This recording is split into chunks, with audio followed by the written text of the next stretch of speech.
За време на Југославија, значи Македонија беше позната како снабдувач на бившите ју републики со земјоделски производи, како градинарски, така и овошни. А денес македонските граѓани во добар дел јадат зеленчук па и овошје од увоз, домати краставици од Албанија, пиперки од Грција.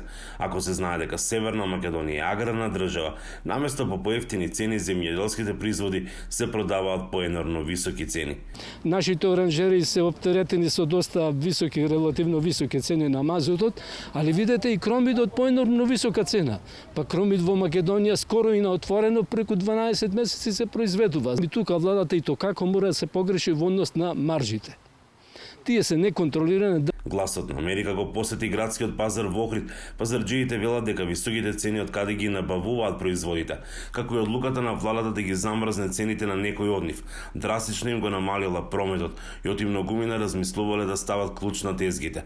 Не можеме, велат, да ги продаваме производите по пониски цени кога ги набавуваме многу повисоко. Имате струмички, патлиџања, има и албански и краставици исто така. Ама цените се многу големи за нашиот стандард, не може да се продава на таа цена. Во владава си викат, толку ќе замрзниме гравот 70 денари, нека одат тие, нека соберат, нека влезат во Бавчана, кај што имат и ченка и грав, па да видат дали ќе го продаваат 70 денари. Овие црвените се албански, они се македонски, кочански. Ова пиперка е од Бањско, таа друга на струмичка. Црвената е увозна грчка. Ние го купиме, патлиџанот го купиме 125 денари на големо. И кутија на 5 денари се 130 денари. И ги даваме ние 150 примерно. Многу слабо. Ова како терат не е убаво. Крстајцата струмица, јас одам струмица, се нашава крстајца домашнава 100 денари. Тука ни вела да продаваме ние 95 денари. Домашно производство имаме ние, ама не со не многу, например. Со оваквите цени, ако продолжат, например, производителите тотално ќе се откажат. Ако продолжи, ќе биде катастрофа. Значи, ни за граѓаните, ни па за нас. Ништо со овие цени не правиме. Ништо, не може да тезги да извадим. Тешко прашват и они се бунат луѓе. Со овај увоз. Па увозот што направија. Со тие царени, девачки тамо и затоа вака проблем е направија голем. Стојановски вели дека земјата во изминатите години не успеала да изгради добра земјоделска стратегија.